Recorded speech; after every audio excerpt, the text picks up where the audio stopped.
Selamat pagi Bu Cip. Butuh. Ibu, saya minta izin waktunya Silakan. boleh untuk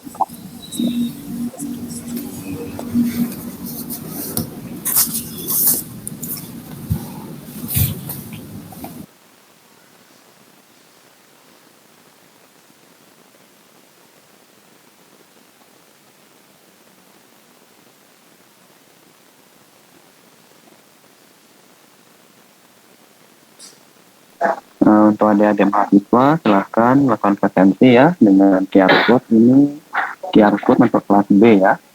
Dan diinformasikan juga kepada teman-teman yang belum join untuk segera join ya, baik itu kelas RA maupun RB, karena hari ini kita masih melanjutkan penyampaian topik PA dari 4 dosen lainnya. Hari ini ada Bu Ayu, Bu Leti, Pak Arif, dan Bu Demi ya. Jadi ada 4 dosen, dan juga di akhir sesi ada penyampaian topik dari beberapa dosen yang sedang melanjutkan studi ya.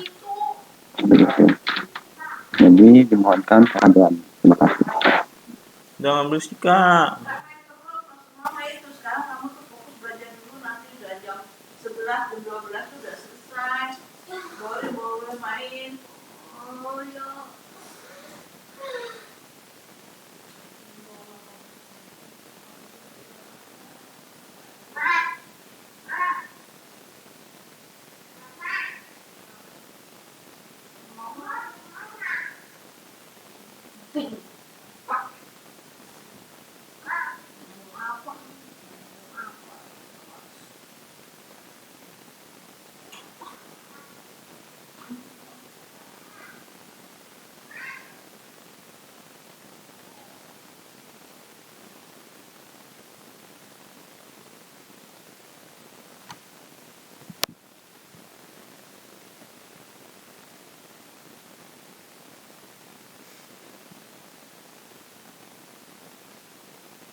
Baik, selamat pagi untuk seluruh peserta kuliah metodologi penelitian ini.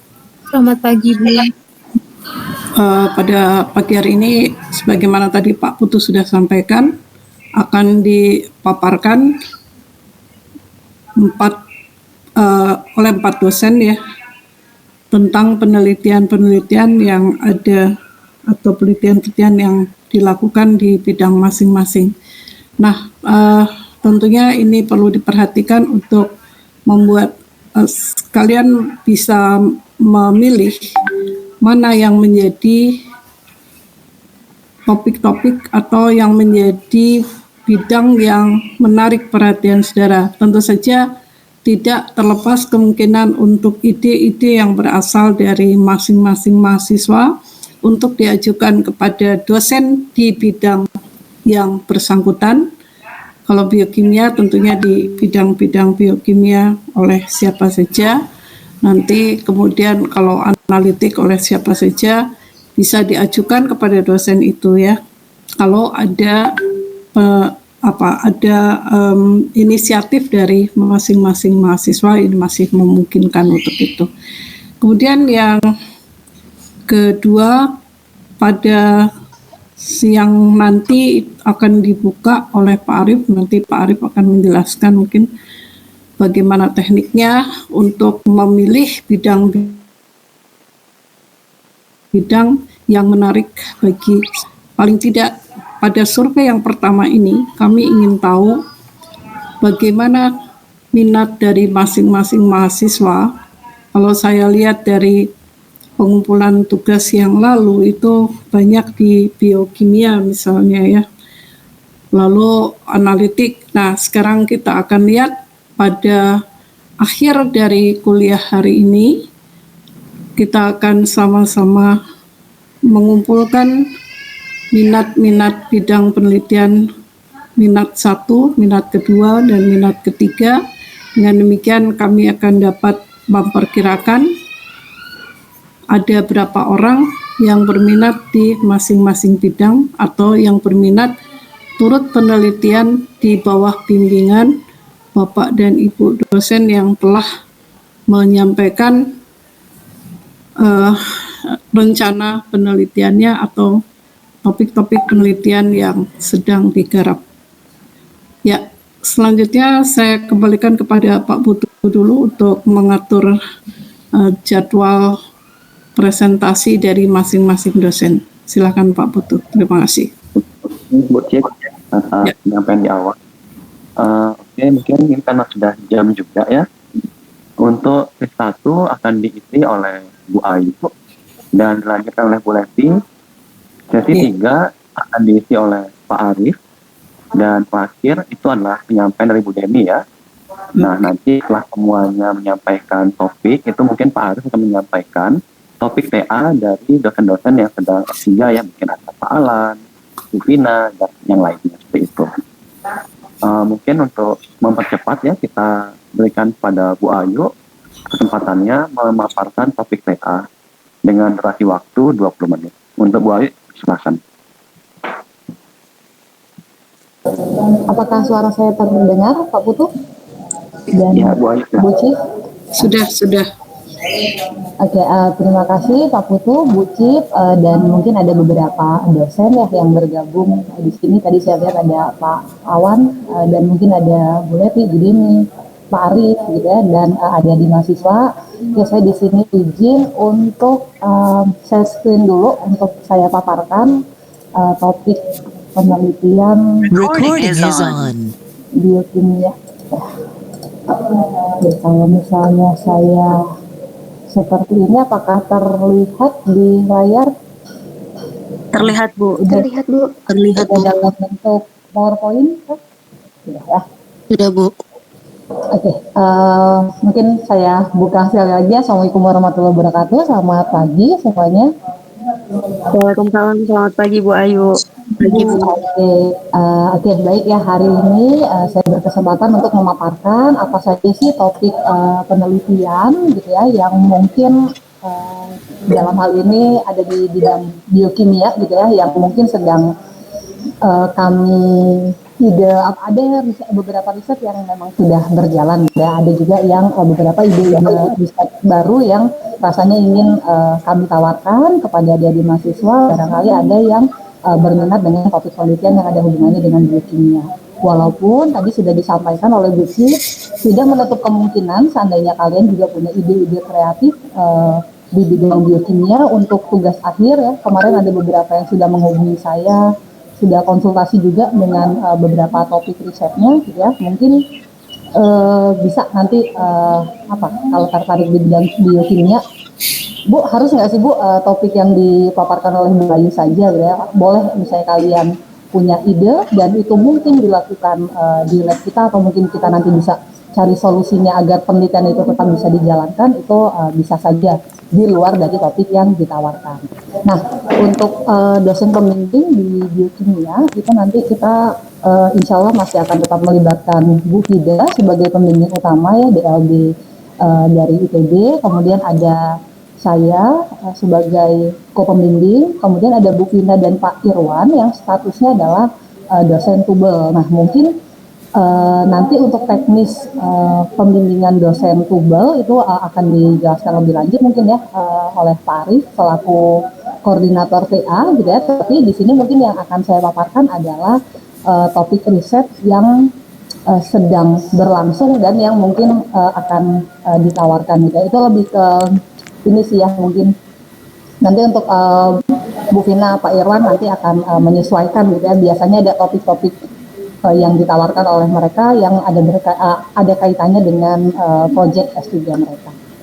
Nah, ini kalau beberapa topik penelitian, ini saya paparkan ada 6 topik ya. Jadi kalau yang sudah berjalan, jadi sebenarnya kalau saya dan Bu Vina gitu ya, Bu Vina itu lebih interestnya gitu ya, itu penelitiannya masih tetap melanjutkan tentang enzim amilase gitu ya. Nah, yang kemarin sudah berjalan, kita sudah melakukan riset tentang enzim amilase dan lipase yang berhasil diisolasi dari kawah gitu ya, dari sumber air panas, dan dalam hal ini berarti harapannya adalah enzim tersebut dia bersifat termofilik atau tahan terhadap panas. Tentu saja enzim-enzim yang punya karakteristik demikian itu nanti akan banyak berguna dalam industri gitu ya. Oleh karena itu kami tertarik untuk riset ke arah situ. Kemarin sudah berhasil didapatkan beberapa isolat bakteri yang memiliki aktivitas amilase dan lipase gitu ya, dan rasanya juga sudah diamati aktivitas untuk beberapa perpakuan. Nah, jadi untuk yang kami tawarkan ke adik-adik 2019 itu mungkin ada melanjutkan gitu ya untuk karakterisasi enzim termofilik tersebut. Jadi nanti misalnya kita bisa lihat bagaimana ya apa ion logam, apakah dia bisa meningkatkan aktivitasnya ya, bisa sebagai kofaktor atau bisa sebagai inhibitornya seperti ya, atau bagaimana pengaruh berbagai kondisi misalnya dalam kadar garam tinggi atau kondisi seperti apa gitu ya. Nanti kita akan melanjutkan karakterisasi terhadap enzim yang kemarin sudah berhasil diisolasi. Nah, kemudian kita masih tertarik juga dengan enzim, tetapi mungkin selain yang termofilik ini kita akan coba kembangkan lagi topik risetnya itu ke bakteri yang tahan terhadap alkohol. Nah, tentu saja nanti kalau misalnya dia tahan terhadap alkohol kan bisa digunakan ya enzim tersebut untuk beberapa industri yang di dalamnya melibatkan mungkin enzim-enzim pemecah alkohol seperti ya tentunya harus tahan terhadap alkohol. Nah, itu nanti kita pengen ada isolasi lagi bakteri penghasil enzim tersebut, bisa dari enzim amilase, lipase atau protease gitu ya. Nanti kita bisa melihat mungkin dari proses fermentasi tape gitu ya, kita bisa nanti coba mengisolasi adakah bakteri yang bisa kita isolasi dari situ, kemudian kita lihat adakah yang memiliki aktivitas amilase, lipase atau protease. Nanti itu bisa kita sesuaikan topiknya.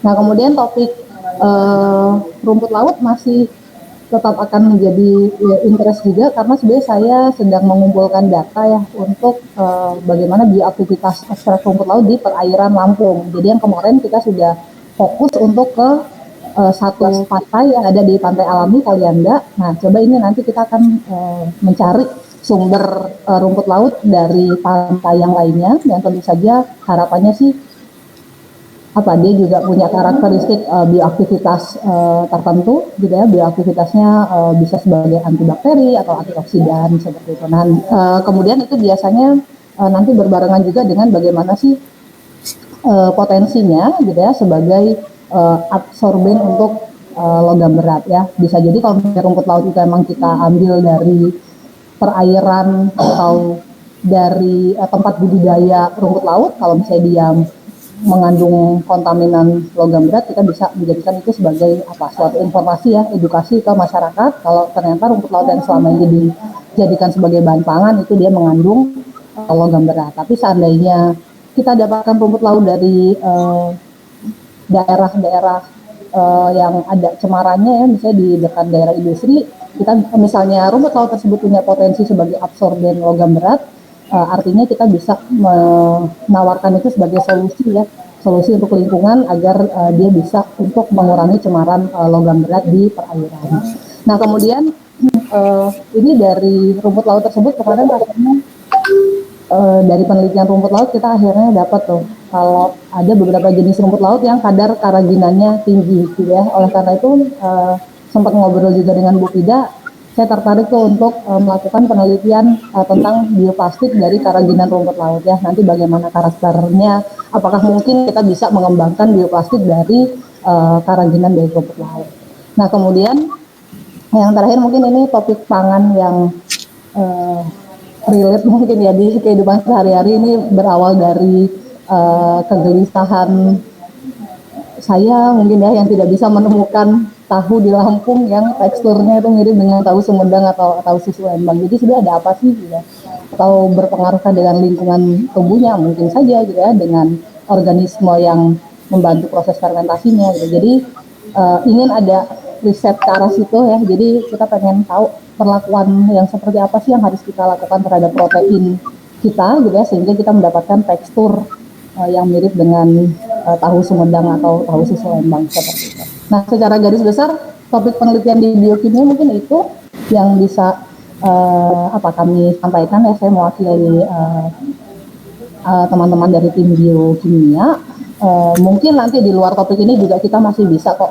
Jadi tidak saklek ya nanti misalnya ada beberapa mahasiswa yang tertarik dengan topik ini, mungkin kita akan ada modifikasi gitu ya, atau mungkin kita akan ada obrolan lebih lanjut lah tentang nanti topik seperti apa yang akhirnya akan kita kerucutkan dan yang akan mungkin bisa kita lakukan di lab kita seperti itu. Mungkin dari saya cukup itu saja, Pak Putu, Bu Cif, dan rekan dosen serta adik-adik dari saya cukup sampai ya, kalau langsung tanya jawab aja gimana Bu Ayu? Kita manfaatkan dulu. Pak Putu boleh untuk tanya jawab dulu dengan Bu Ayu sementara supaya belum jauh dari apa yang dipaparkan. Ya boleh, mungkin kita batasi 5 menit saja ya. Ya, silakan. Lumayan 5 menit buat tanya jawab.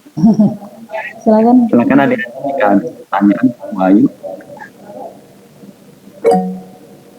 Saya nggak bisa, ini saya melihat siapa yang merespon.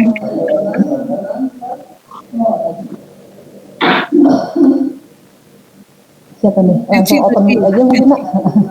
Silakan langsung buka mic-nya dan langsung bicara saja supaya bisa terdengar.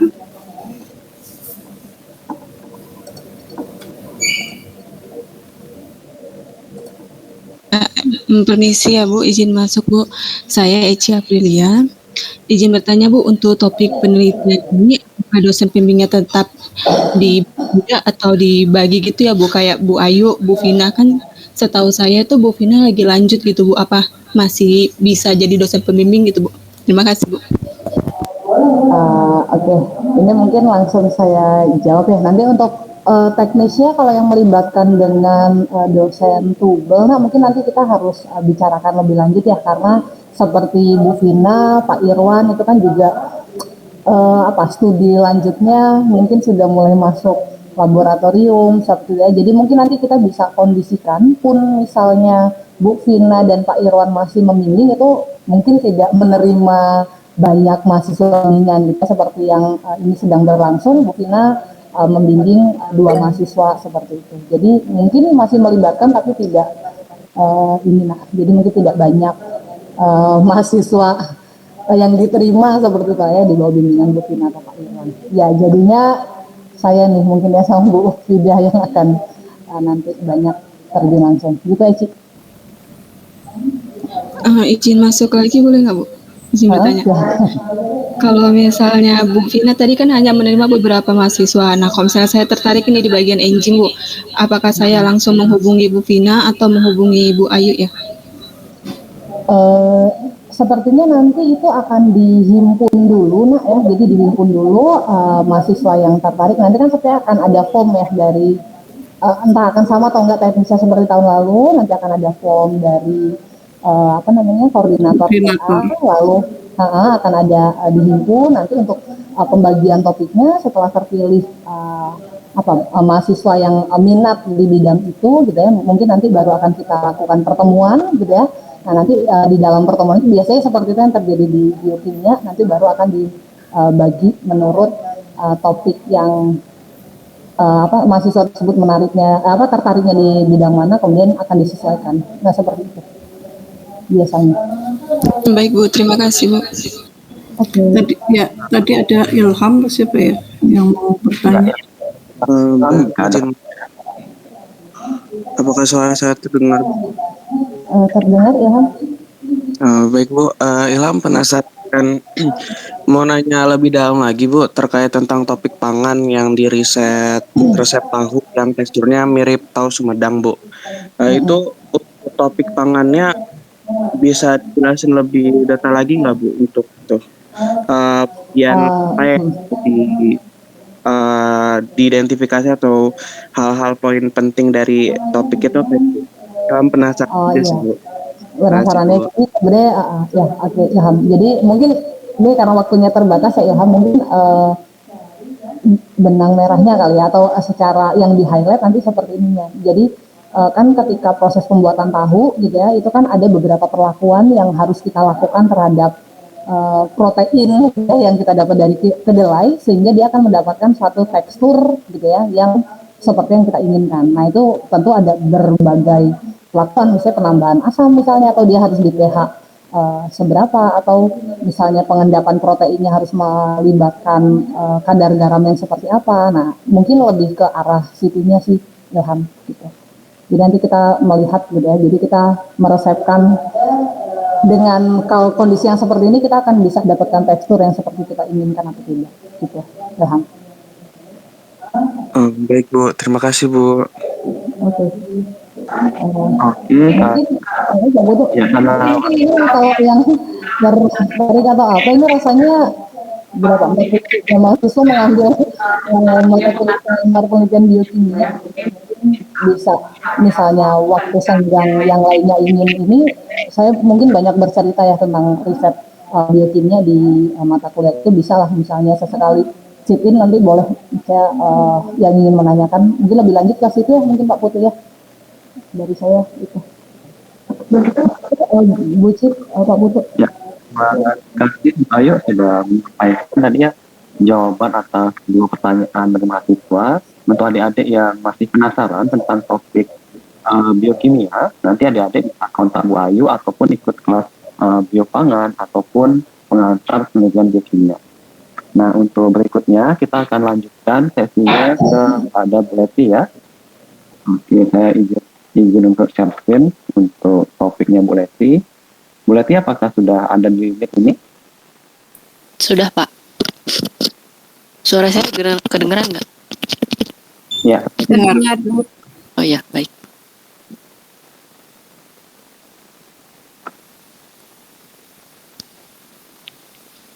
Oke, apakah sudah terlihat Bu Leti slide-nya? Masih proses sepertinya Pak. Nah ini sudah. Nanti di info saja Bu ya untuk next. Iya baik, terima kasih Pak. Assalamualaikum warahmatullahi wabarakatuh. Terima kasih kepada Pak Putu, Bu Ciptati karena sudah memberikan kesempatan kepada saya untuk menyampaikan topik penelitian dari bidang kimia analitik. Mohon maaf itu di PPT-nya masih kelompok ahlian, salah ya, harusnya bidang kimia analitik. Baik, jadi boleh di next Pak Putu.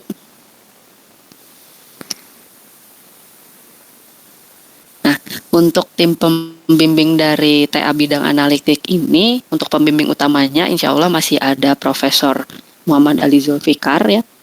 Kemudian ada Pak Handa Jaya Rusli. Kemudian untuk pembimbing sendiri ada 3 dosen ya. 2 sedang tubel yaitu Bu Hairunisa dengan Pak Alan. Kemudian yang ketiga adalah saya gitu. Nah, untuk teknis pembimbingannya sendiri jadi biasanya untuk bidang analitik ini setiap minggunya ada seperti lab meet ya. Jadi di lab meet itu seluruh dosen pembimbing biasanya hadir seperti itu. Jadi nanti ketika pembimbingan pun biasanya akan ada masukan-masukan dari dosen pembimbing yang secara tidak kalau misalkan tertulisnya misalkan Pak Zul dengan saya misalkan. Tapi karena untuk beberapa topik analitik ini lebih banyak bidangnya Pak Alan, biasanya nanti Pak Alan pun memberikan masukan seperti itu. Atau Pak Han juga biasanya suka memberi masukan. Jadi sebenarnya ini pembimbingannya lebih ke bareng-bareng istilahnya gitu. Bisa di next Pak. Nah, untuk topik besar dari tugas akhir bidang analitik ini sejauh ini yang sudah dilakukan ada 2 ya, ada adsorpsi dengan analisis lingkungan. Nah, kebetulan ini belum termasuk topik saya ya, karena topik saya itu mengenai elektrokimia dan di ITERA sebenarnya belum ada ya alatnya, makanya saya juga tidak bisa melaksanakan penelitian yang elektrokimia. Makanya sekarang saya juga menjadi fokus di adsorpsi dan analisis lingkungan seperti itu. Nah, untuk adsorpsi mungkin nanti akan saya jelaskan gitu ya, untuk apa saja yang yang dijadikan adsorben, kemudian adsorbatnya apa aja gitu ya, nanti ada bagiannya.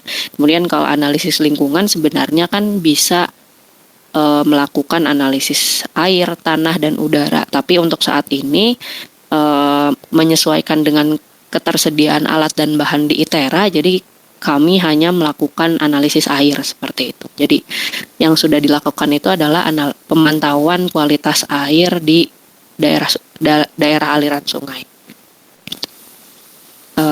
Tolong di next Pak. Nah, ini penelitian yang sedang dilakukan ya. Jadi yang pertama ada pengembangan adsorben dari raw material untuk adsorpsi metilen biru zat warna tekstil ya.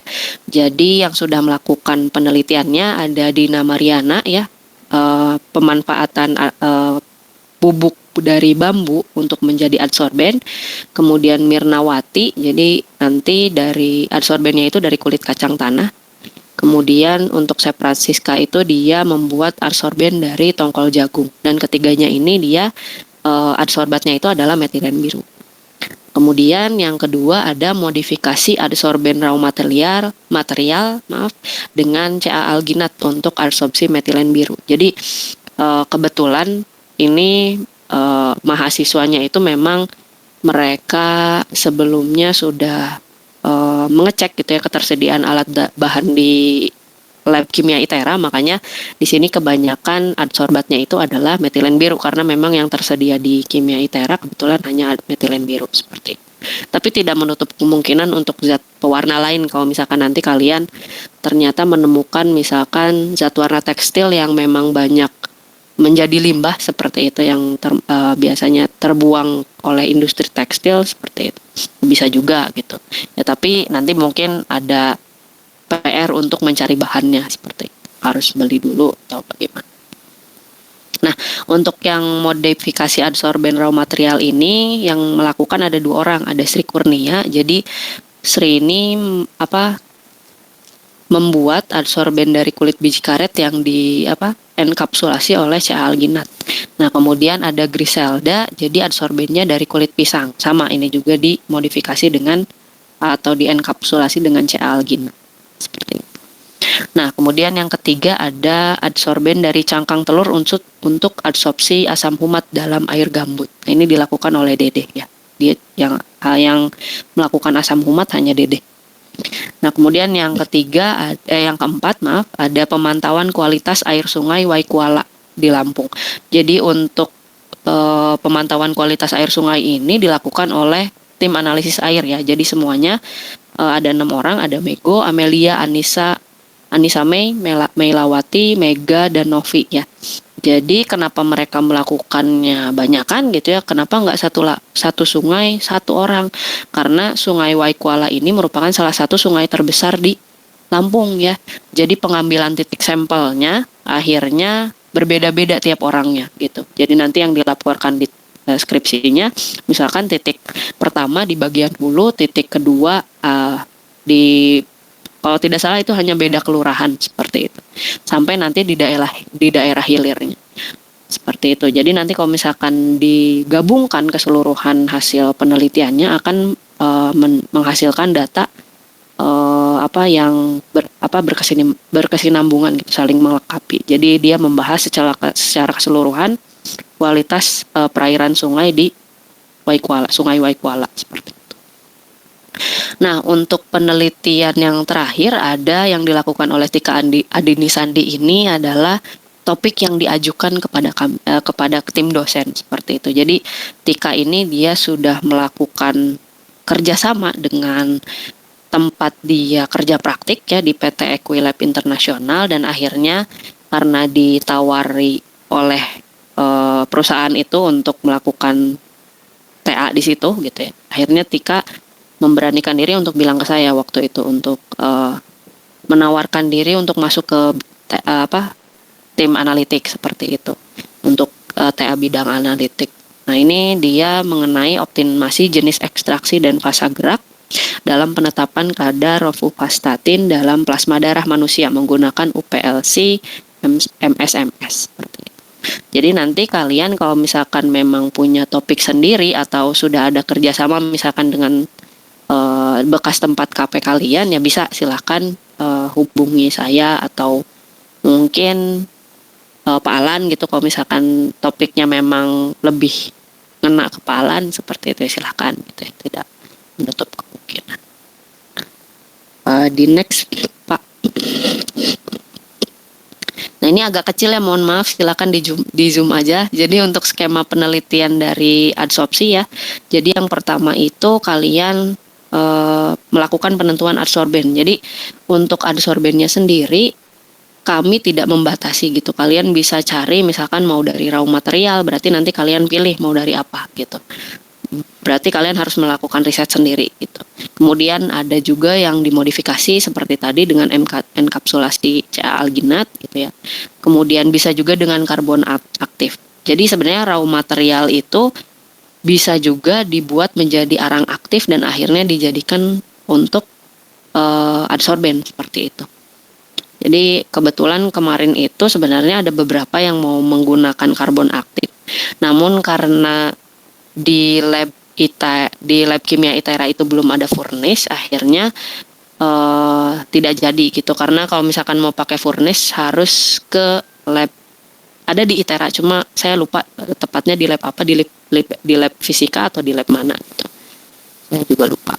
Nah, kemudian yang keempat ada menggunakan zeolit alam. Seperti yang kita tahu kan di Lampung ini sebenarnya potensi zeolit alamnya banyak ya. Jadi ya barangkali saya searching juga memang masih sedikit penelitian tentang itu, ya mungkin bisa digunakan sebagai adsorben seperti itu. Dan lain-lain, kenapa di sini dikasih dan lain-lain, ya barangkali nanti kalian punya ide sendiri gitu, barangkali pakai material yang dimodifikasi atau apa gitu ya silakan melakukan riset terlebih dahulu kalau memang tertarik untuk ikut di TA bidang analitik seperti itu. Kemudian yang kedua, penentuan adsorbat atau zat yang akan diadsorpsi gitu ya. Kalau untuk sampai saat ini yang kemarin ditawarkan itu memang untuk adsorbatnya itu adalah zat warna tekstil sama logam berat ya. Nah, tapi balik lagi silahkan melakukan riset terlebih dahulu gitu. Apakah mau tetap ambil yang ini atau nanti kalian misalkan mau melakukan menggunakan adsorbat lain. Oh, mohon maaf, ini terlewat asam humat ya. Satu lagi ada asam. Karena yang asam humat ini topik bawaan dari Pak Zul. Nah, kemudian yang ketiga ini adalah optimasi proses adsorpsi. Jadi optimasinya ini terdiri dari penentuan variasi waktu kontak, kemudian ada penentuan pH optimum, penentuan konsentrasi analit, variasi massa adsorben, sama suhu. Nah, kalau suhu ini di penelitian yang sedang dilakukan sekarang tidak dilakukan optimasinya karena memang di ITERA belum tersedia shaker yang ada penentu suhunya seperti itu. Jadi masih tidak dilakukan kalau yang suhu.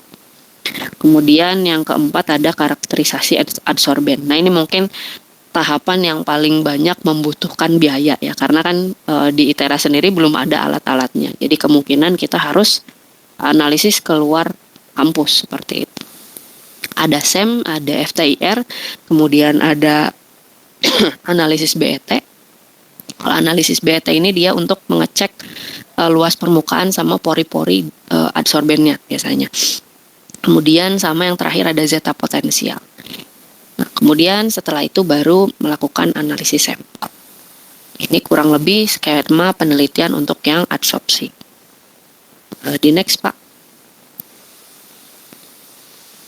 Nah, ini skema penelitian yang untuk analisis lingkungan ya. Kalau sekarang kita masih melakukan analisis penentuan kualitas air di daerah aliran sungai ya. Jadi untuk samplingnya itu kalau untuk penentuan kualitas air sungai ini dilakukan secara berkala seminggu sekali. Jadi total kalau untuk yang sekarang sedang dilakukan sampai 12 kali sampling seperti itu, sampai nanti akhirnya dilaporkan deskripsi total itu 12 kali sampling. Nah, untuk uji kualitasnya itu yang dilakukan ada dua ya, ada analisis parameter in situ. Kalau in situ itu berarti langsung dilakukan analisisnya di tempat sampling ya. Ada suhu, pH, DO, TDS, konduktivitas, sama salinitas. Nah, ini pakai satu alat yang sama yaitu multimeter ya. Multimeter untuk pengukuran kualitas air seperti itu. Kemudian yang kedua ada analisis laboratorium. Nah, ini dilakukan di laboratorium ya. Ada penentuan asiditas, alkalinitas, COD, BOD, TSS, sama logam berat. Nah, ini kalau untuk yang analisis air yang harus menggunakan instrumen itu lagi-lagi harus dicek dianalisis di luar kampus itu adalah penentuan logam berat. Karena di sini kita butuh AAS ya untuk menentukan kadar logam berat dalam air sungai. Dan tentu saja sampel yang diukur itu sampel 1 sampai sampel 12 gitu. Jadi keseluruhan menyesuaikan dengan jumlah sampelnya. Kemudian yang keempat ada analisis dan pengolahan data. Yang kelima ada evaluasi kalau tidak salah ya, evaluasi hasil analisis kualitas air dan kandungan logam berat dalam sampel. Seperti itu. Next, Pak. Nah, apa yang dilakukan selama TA tentu saja sampling ya. Jadi baik yang adsorpsi, mungkin yang adsorpsi bisa melakukan sampling itu di akhir gitu ya. Karena kan banyaknya kerja di lab dulu baru nanti terakhir dia mengukur sampel seperti itu. Kemudian kalau yang analisis air berarti kan tiap minggu mereka ambil sampel langsung dianalisis hari itu juga biasanya. Jadi selesai dalam 1 hari tapi harus dilakukan berulang kali setiap minggu seperti itu. Ya sama aja akhirnya kan kerja labnya tiap minggu juga.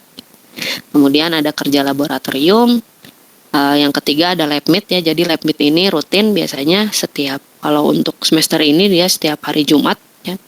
Jadi dihadiri oleh seluruh mahasiswa TA bidang analitik dan dosen pembimbing seperti itu. Nah, bimbingan juga bisa di luar itu ya. Jadi kalau misalkan ingin tanya-tanya terkait penelitian dipersilahkan seperti itu. Bisa via WA atau ketemu langsung. Nah, yang harus dipersiapkan itu adalah dana penelitian ya, karena kebetulan untuk bidang analitik ini belum mendapatkan hibah ya, jadi memang dana penelitian ya dari saku mahasiswa masing-masing seperti itu. Mungkin nanti akan ada bantuan sedikit-sedikit dari dosen lah. Itu juga tidak ya, jangan terlalu berharap lah istilahnya gitu ya. Tetap aja kalian kan ini mumpung masih lama nih waktunya, ya bisa lah nabung tiap bulan seperti itu ya. Jadi untuk mempersiapkan dana penelitian. Ini saya ingatkan dari sekarang biar nanti kalian tidak kaget gitu pas mau uji SEM segala macem ternyata biayanya sekian gitu. Jadi kalian tidak terlalu kaget. Harus dipersiapkan dari sekarang. Bukan hanya untuk analisis untuk TA bidang analitik ya, bidang lain pun sama seperti itu. Jadi kalian harus tetap menabung untuk dana penelitian. Baik, paling itu saja dari saya. Pak Putu, Bu Ciptati, dikembalikan kepada Pak Putu. Terima kasih. Assalamualaikum warahmatullahi wabarakatuh.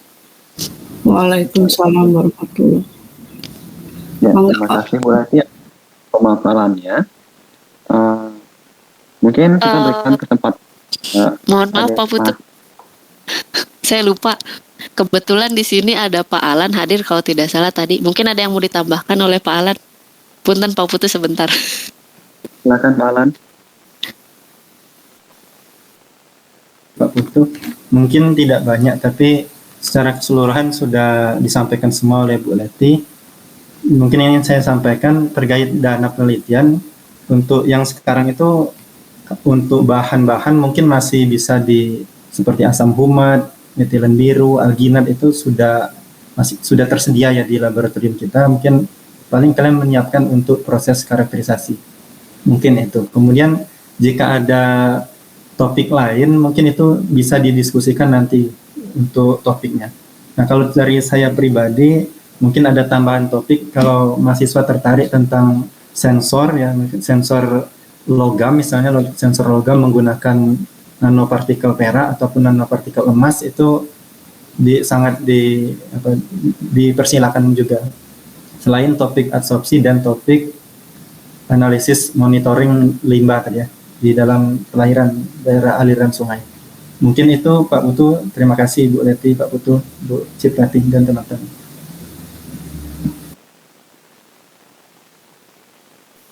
Terima kasih Pak Alan. Sekarang dikembalikan kepada Pak Putu. Ya, terima kasih Bu Leti dan Pak Alan atas pemaparannya. Sebenarnya tadi agendanya Pak Alan di bagian akhir ya untuk yang tubal, tapi nggak apa, tadi udah disampaikan langsung ya. Jadi saya berikan waktu selama sebanyak 5 menit ya untuk adik-adik mahasiswa jika ada pertanyaan terkait dengan topik TA bidang analitik. Silakan untuk adik-adik mahasiswa.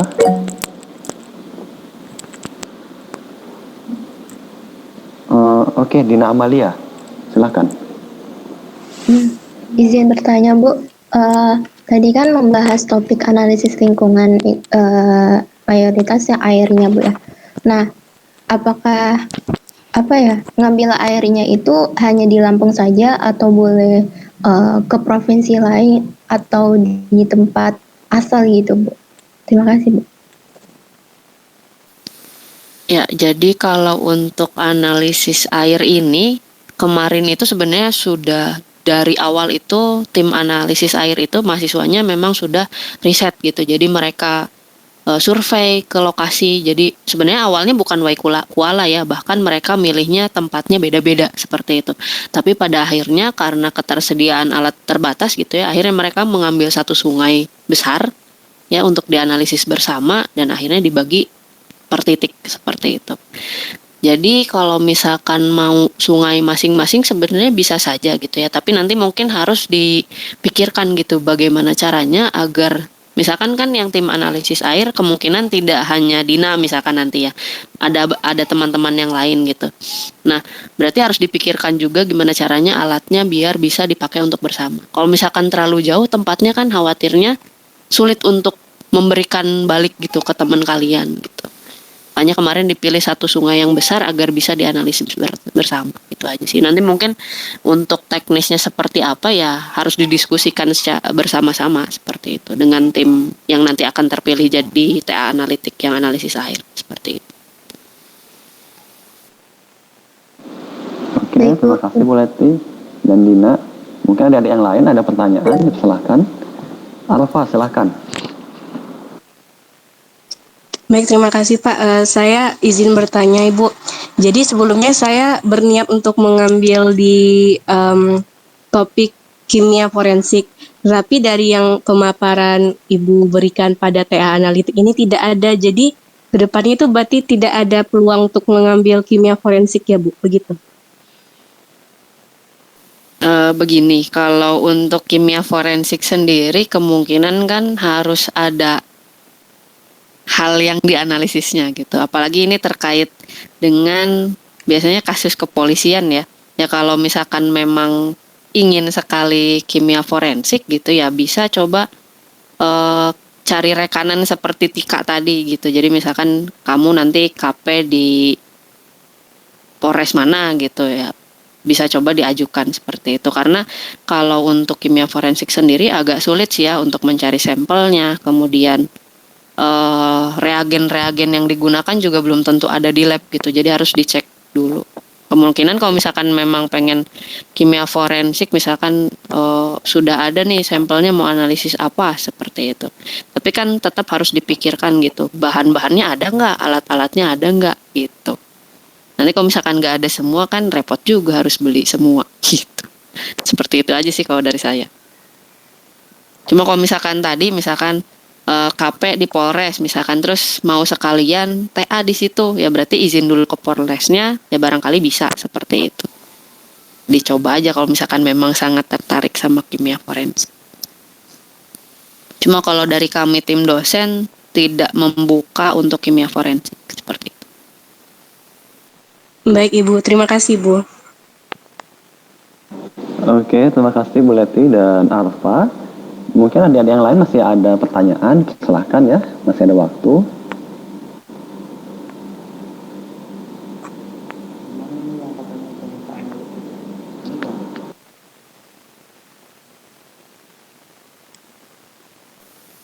Izin Pak Putu.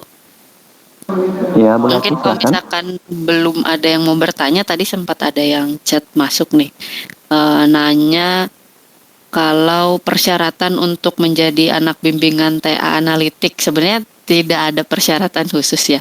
Cuma nanti kan kalian ya kalau untuk pendaftaran bidang ya, untuk bidang TA ya tetap harus melalui Pak Arif gitu. Nanti balik lagi, tiap bidang itu biasanya kan ada batasan. Nah batasan itu ya paling misalkan analitik hanya merekrut 10 orang. Nah paling nanti di screeningnya dari situ gitu, dilihat dari nilai kimia analitiknya, kemudian kalau misalkan memang sudah bawa topik TA sendiri, misalkan mengajukan topik, nanti kami dari tim dosen akan membicarakan terlebih dahulu gitu apakah topiknya bisa diambil atau enggak.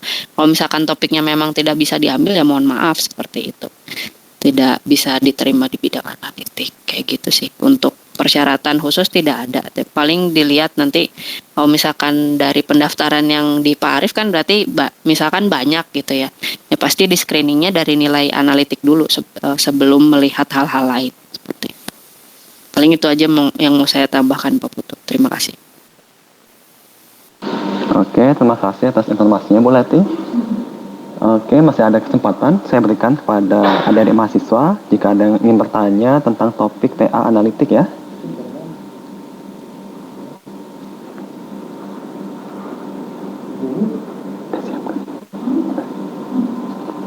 Oke, jika tidak ada, saya lanjutkan kepada Bu Demi ya untuk memberikan pemaparan mengenai topik TA beliau.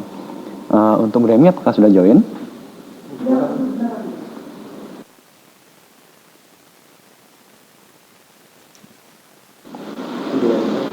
Oke, untuk Bu Demi dipersilakan ya untuk menampilkan dan memaparkan topik TA-nya.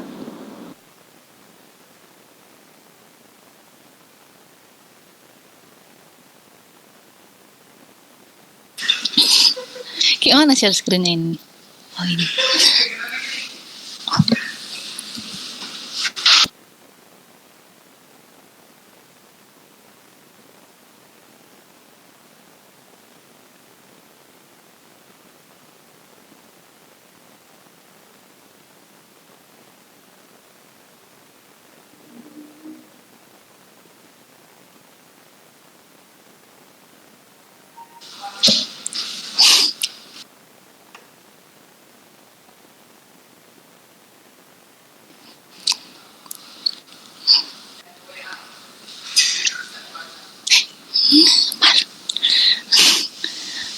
Apakah sudah terlihat Pak Putu?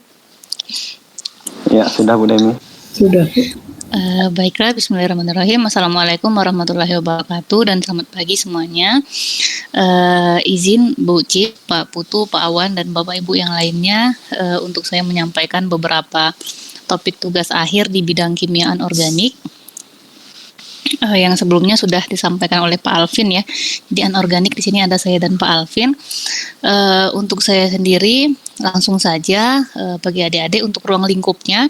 Kalau saya sendiri itu di bidang sintesis nanopartikel dengan modifikasi ya. Modifikasi artinya di sini ada penambahan capping agent untuk melihat bagaimana perubahan sifat dari nanopartikel tersebut dan juga ada penambahan doping.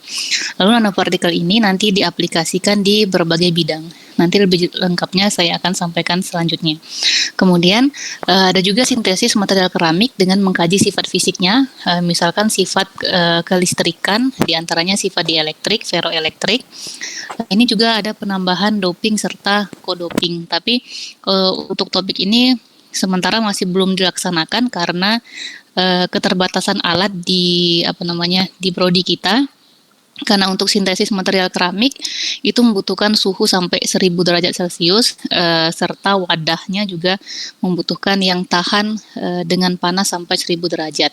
Ini mungkin masih diusahakan untuk membeli alatnya dulu. Kalau nanti sudah ada alatnya bisa dikerjakan juga. Kemudian semua topik yang saya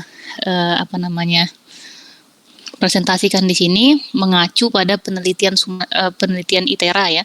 Jadi ITERA itu penelitiannya mengacu pada pemanfaatan sumber daya alam yang ada di Sumatera, khususnya Provinsi Lampung, dengan slogan kita sejauh ini adalah ITERA for Sumatera.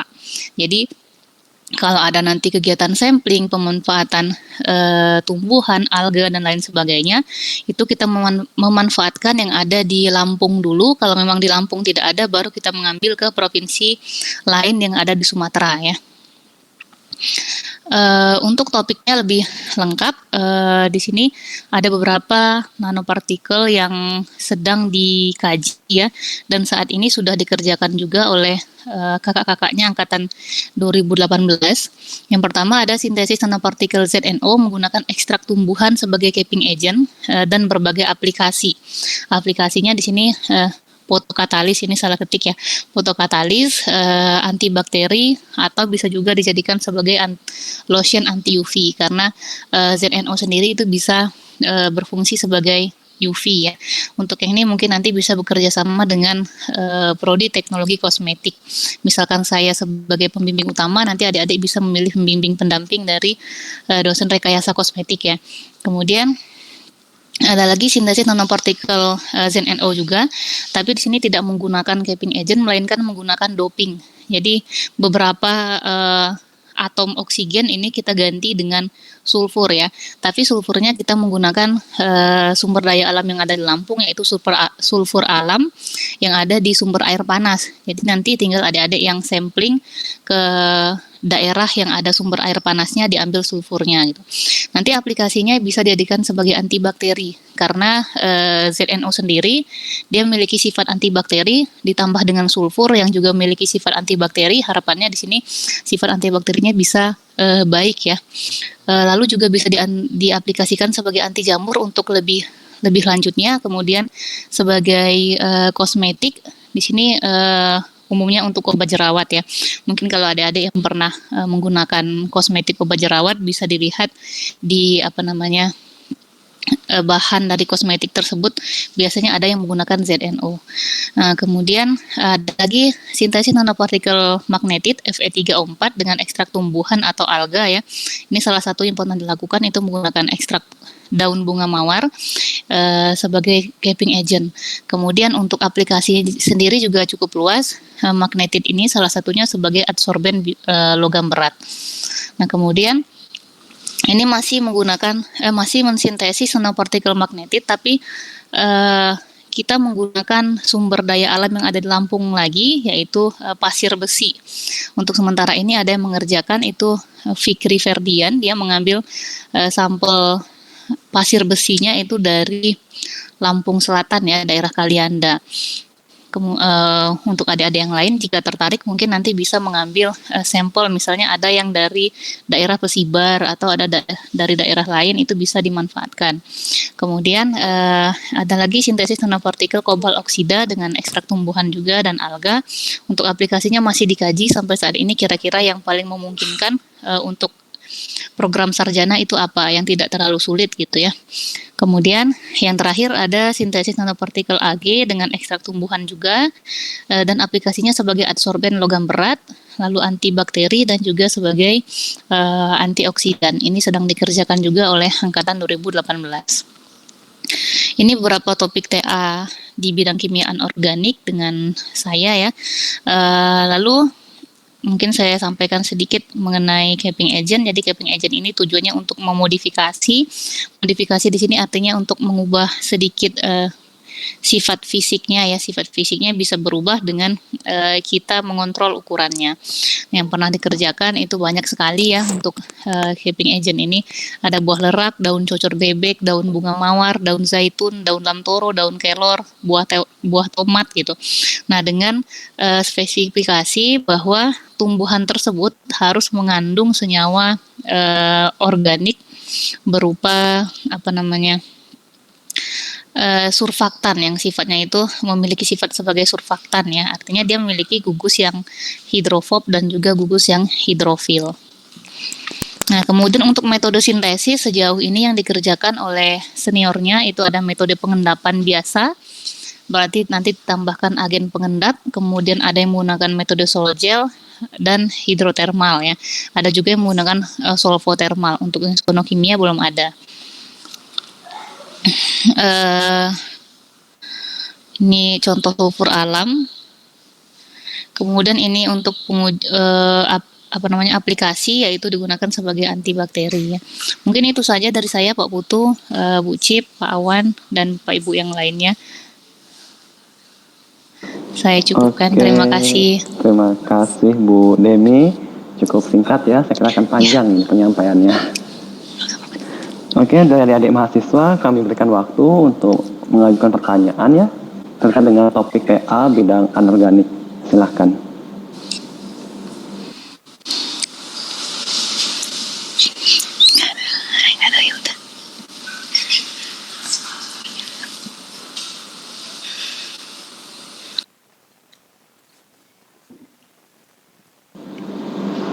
Ya, bagaimana? Oke, Mulyadi silahkan.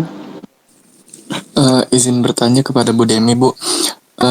Untuk prekursor dari sintesis senyawa-senyawa yang itu, Bu, misalnya kayak zinc oksida itu nanopartikelnya, apakah itu memang sudah ada di lab semua atau boleh kita menggunakan bahan yang dari alam gitu ya, Bu? Terima kasih, Bu. Ya baik, terima kasih Mulyadi atas pertanyaannya. Kalau prekursor untuk zincnya itu kita menggunakan bahan yang tersedia di lab ya. Jadi tidak menggunakan bahan zinc ada dari alam gitu sumbernya, Mulyadi. Maksudnya seperti apa? Kalau sejauh ini yang digunakan prekursornya itu yang ada di lab, Mul. Iya Bu, soalnya kemarin sempat baca untuk yang nanopartikel zinc itu bisa disintesis juga dari limbah ini Bu, limbah seng bekas gitu Bu. Tapi sepertinya emang agak rumit gitu Bu dibandingkan dengan pakai prekursor yang ada di lab. Oh, menggunakan limbah seng bekas. Berarti ZN-nya dari seng bekas itu ya, semacam diekstraksi ZN-nya dari seng bekas kemudian dijadikan prekursor untuk sintesis ya Mul ya.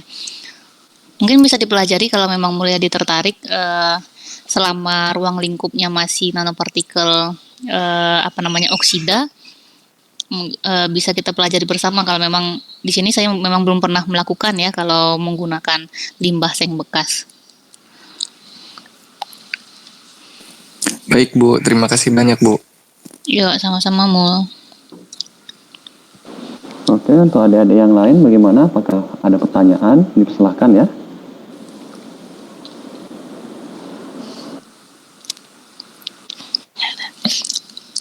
Nanti aku satu.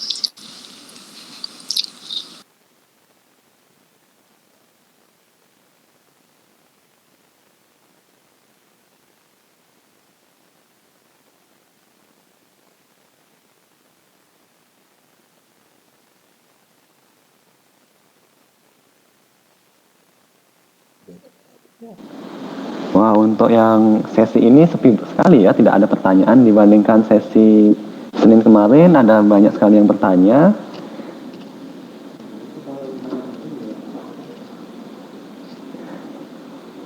Oke, masih diberikan kesempatan ya untuk bertanya. Dipersilahkan kepada adik-adik. Ya ini sebetulnya kesempatan baik lah, mau nanti memilih bidang apa tidak jadi masalah, tapi segala sesuatu yang berkaitan dengan yang tadi dikemukakan oleh Bu Demi, kalau ingin ditanyakan, tanyakan saja, tidak masalah. Supaya kita tahu lah apa jawaban dari keingintahuan itu. Silakan dicoba. Di sini juga walaupun adik-adik bertanyanya apa ya agak aneh-aneh, itu juga nggak akan mempengaruhi keputusan dosen untuk memilih siapa sih mahasiswa PA nanti seperti itu. Jadi nggak usah takut kalau misalkan itu agak aneh pertanyaannya, disampaikan saja. Oke, Glory silahkan. Bu Demi, saya izin bertanya untuk yang antibakteri tadi itu yang itu pakai alat apa ya Bu? Untuk menganalisisnya. Terima kasih Bu. Oke, baik Glory, terima kasih atas pertanyaannya. Kalau antibakteri itu nanti kita menumbuhkan terlebih dahulu bakterinya, kemudian baru kita beri nanopartikelnya dan kita lihat pertumbuhannya mana yang terganggu gitu. Sekalipun terganggu itu berapa persen gitu terganggunya. Seberapa banyak bakteri yang tidak tumbuh karena adanya nanopartikel tersebut. Untuk metode pengujian di lab itu nanti kita bisa bekerja sama dengan Bu Ayu karena ini aplikasinya sebenarnya di bidang biokimia. Begitu Glory. Baik Bu, terima kasih Bu. Yuk, sama-sama. Oke, tadi ada Mira ya yang ingin bertanya. Silakan Mira. Saya untuk sintesis nanopartikel ZNO terdoping sulfur alam ini Bu, apakah untuk angkatan 2018 sudah melakukan TA-nya Bu? Terima kasih. Oke, baik, terima kasih Mira. Untuk angkatan 2018 itu sudah ada yang mengerjakan Suciawati ya kakaknya. Mungkin bisa ditanya ke Kak Suci itu dia mengambil sampelnya di mana, kemudian sulfurnya dilarutkan menggunakan apa, metodenya seperti apa, dan hasil sementaranya bagaimana.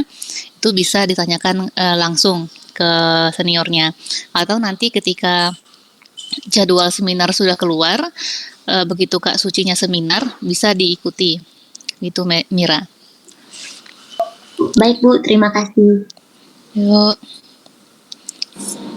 Tadi satu lagi ada Mufid ya. Silakan Mufid.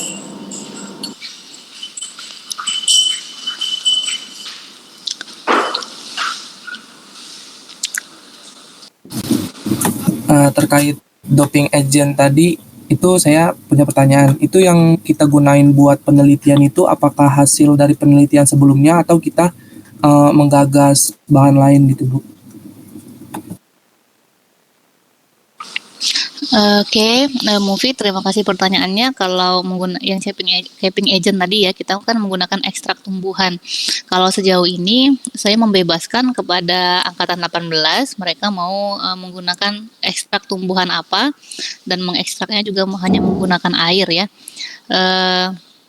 Untuk tumbuhannya mereka mencari sendiri. Jadi mencari sendiri dengan melihat tumbuhan-tumbuhan yang kira-kira memiliki sifat sebagai capping agent gitu ya. Yang tadi saya sampaikan ada gugus hidrofil dan hidrofobnya. Nah, kemudian disesuaikan lagi dengan topik penelitian ITERA ya. Jadi misalkan tumbuhan-tumbuhan khas yang hanya ada di Provinsi Sumatera atau tumbuhan khas yang ada di Provinsi Lampung. Begitu Mufid. Baik Bu, terima kasih. Sama-sama. Ya, ini sudah mulai cukup aktif ya adik-adik yang bertanya. Mungkin untuk sementara kita cukupkan dulu pertanyaan kepada bidang anorganik ya. Sekarang kita akan beralih kepada Pak Arif ya untuk menyampaikan topik PA untuk bidang organik ya. Kepada Pak Arif, apakah sudah standby? Sudah. Oke, silakan Pak Arif untuk menampilkan slide-nya. Oke. Ini Bu Demi belum ini ya, stop share ya.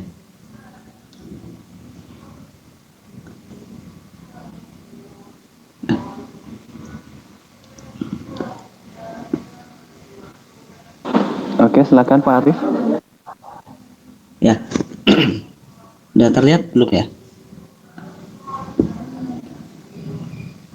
Sudah ya? Sudah? Sudah. Sudah, Pak. Oke. Ya. Oke, baik. Terima kasih atas kesempatannya. Di sini saya akan memaparkan topik tugas akhir ya, yang nanti adik-adik mahasiswa bisa lakukan kalau memang tertarik di bidang kimia organik.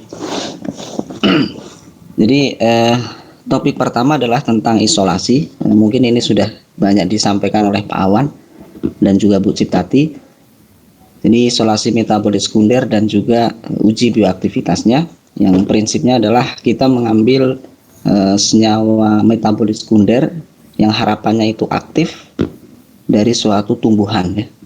Kalau kalian searching itu kan banyak yang jual ekstrak ya, ekstrak apa, ekstrak kulit manggis dan lain sebagainya, yang sebenarnya kalau masih ekstrak itu berarti masih belum jelas ya, katanya berpotensi sebagai apa, tapi sebenarnya masih belum jelas. Senyawanya masih banyak, masih puluhan, bisa jadi yang aktif cuma satu, terus sisanya itu bisa jadi sampah atau malah bisa jadi racun ya.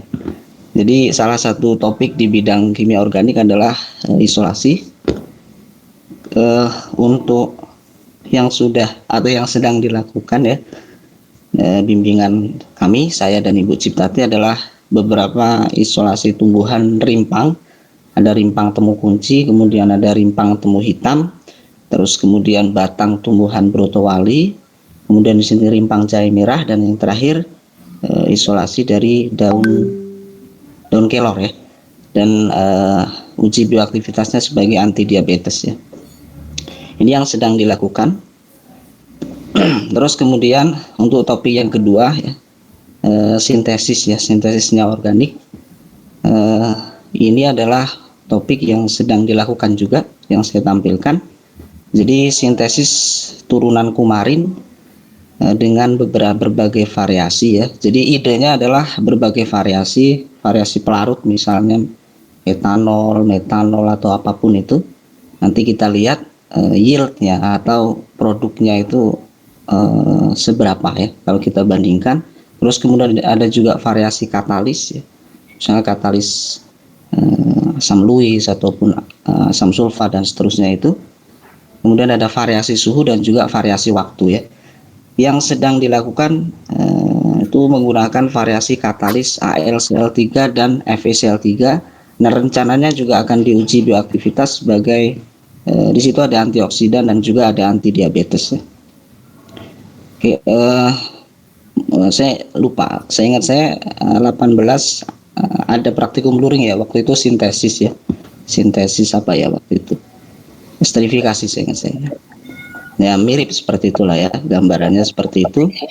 Kemudian kalau bahan-bahannya jadi akhirnya memang salah satu masalah atau kendala dalam penelitian itu kesediaan bahan ya. Tapi kalau sintesis yang ditawarkan ataupun yang intinya adalah semua dosen itu pasti akhirnya menawarkan ide yang bahan kimianya atau chemicalnya itu mudah diperoleh ya. Ini bisa diperoleh di Tokopedia aja, bisa online ya. Oke, terus kemudian yang kedua adalah sintesis senyawa turunan dihidropyrimidinol. Reaksinya namanya reaksi Beginelli. Ini disebut dengan reaksi one pot reaction ya. Jadi di situ ada prekursornya, ada benzaldehid, urea, dan juga ada etilacetoacetat. Yang sedang dilakukan itu prinsip green chemistry ya. Jadi penggunaan katalis alami untuk meminimalkan penggunaan dan pembentukan zat yang berbahaya, ya, zat kimia yang berbahaya, menggunakan katalis alami sari buah cermai, dan juga nanti rencananya juga diuji bioaktivitas sebagai antioksidan. Jadi masih prinsipnya masih sama ya. Jadi kita bisa variasi pelarut, tapi kalau ini bisa juga benzaldehyde bisa diganti dengan vanilin. Vanilin itu senyawa alam. Harapannya kalau ditempelin adegus vanilin itu senyawa alam, harapannya kalau disintesis dirubah menjadi ini bisa lebih aktif ya. Recording has stopped. Itu gambarannya seperti itu. Kemudian sintesis yang ketiga ini juga sedang dilakukan, yaitu adalah sintesis senyawa turunan kalkon ya. Rencananya juga akan diuji anti diabetes. Untuk yang sedang dilakukan itu sintesis yang pertama itu resacetophenol. Recording is on. Yang selanjutnya belum, tapi mudah-mudahan bisa kekejar sampai sintesis turunan kalkon. Mungkin ini yang bisa saya sampaikan.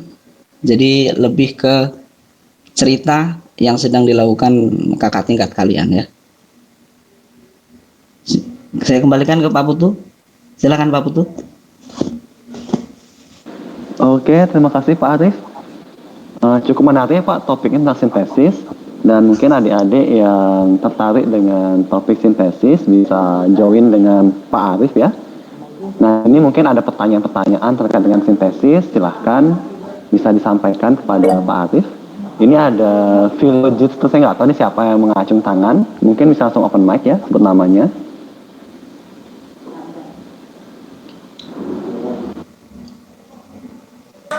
Iya Pak, saya Fasya izin bertanya Pak untuk Pak Arif. Oke, silakan.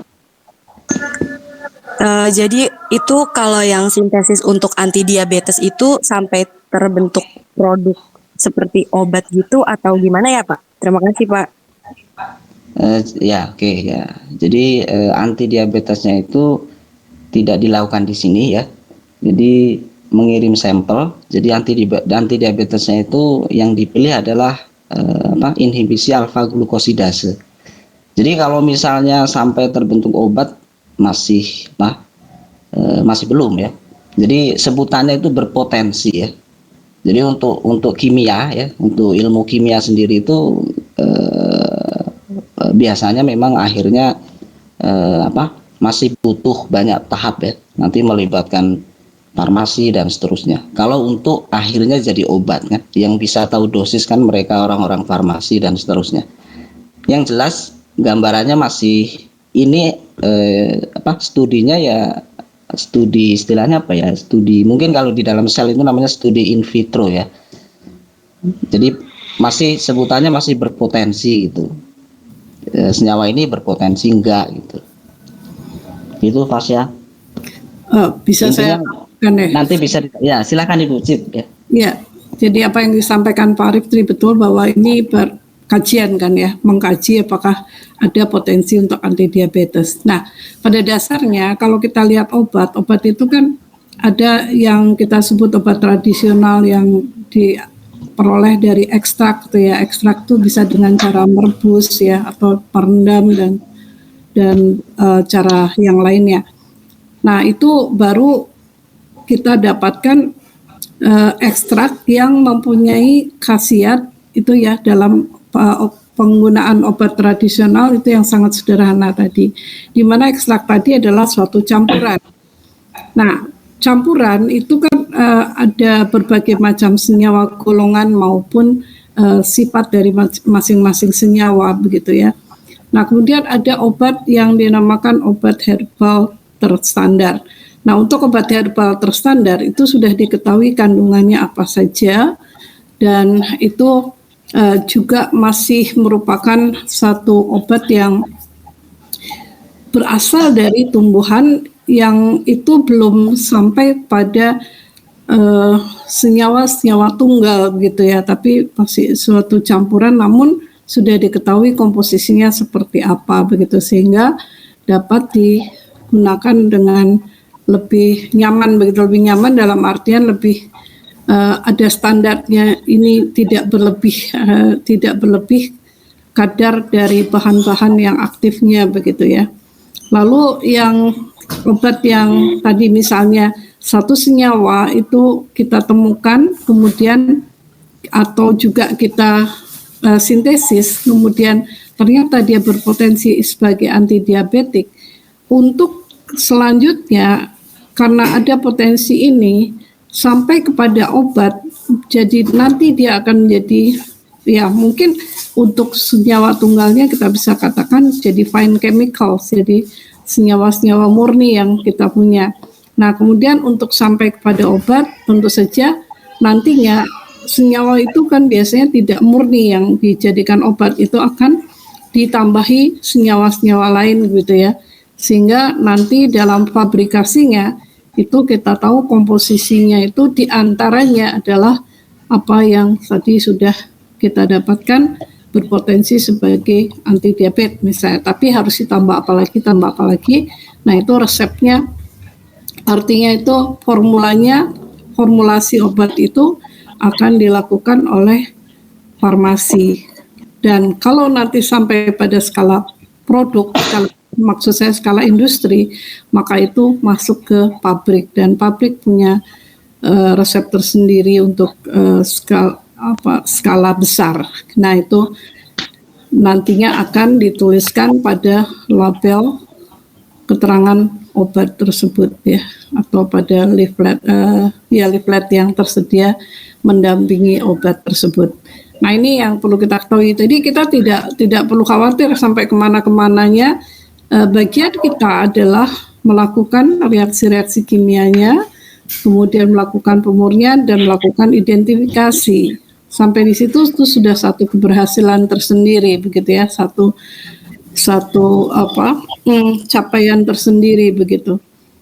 Nah itu yang perlu diketahui. Jadi melalui sintesis atau melalui proses isolasi ya sampai dengan pemurnian dan sekaligus juga tentunya identifikasi dengan penentuan struktur yang menggunakan spektroskopi macam-macam itu, yaitu adalah proses yang kita lalui gitu ya. Terima kasih. Saya kembalikan Pak Arief, Pak Putu. Ya, terima kasih Bu Cip nambah. Ya seperti itu ya. Jadi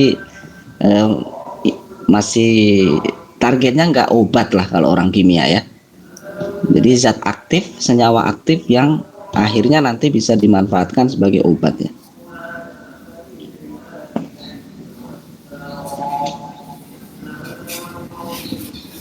Ada lagi? Oke, terima kasih Pak Arief. Dan tadi pelatnya sudah menyampaikan pertanyaan ya. Mungkin ada yang lain silahkan jika masih ada pertanyaan terkait dengan bidang organik ya, tentang isolasi ataupun sintesis, dipersilahkan. Mungkin masih bingung atau tentang apa gitu, silahkan, tidak masalah ya. Bagi mereka yang memang tertarik untuk organik ya, ya kita akan belajar selama penelitian berlangsung itu mulai semester depan. Semester pertama itu kan menyusun proposal, sambil tentunya menyusun proposal itu disertai membaca artikel-artikel terkait dengan topik yang akan diteliti begitu ya. Jadi tidak usah khawatir kalaupun belum paham betul, sambil jalan kita bisa pelajari, kita bisa belajar.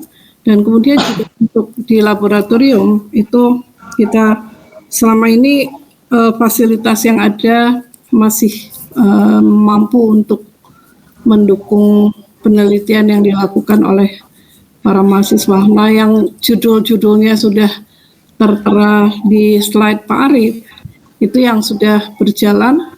Kalau misalnya nanti dari kalian ada yang tertarik, tetap akan melihat atau memeriksa misalnya tanaman-tanaman yang berupa rimpang-rimpangan. Kita nih Indonesia ini kaya sekali dengan berbagai macam rimpang yang sangat mudah tumbuh, dan kemudian kita tahu rimpang-rimpang itu merupakan bahan yang sering dipakai atau sangat-sangat sering dipakai dalam ramuan obat-obat tradisional. Nah, itu bisa kita pakai ya.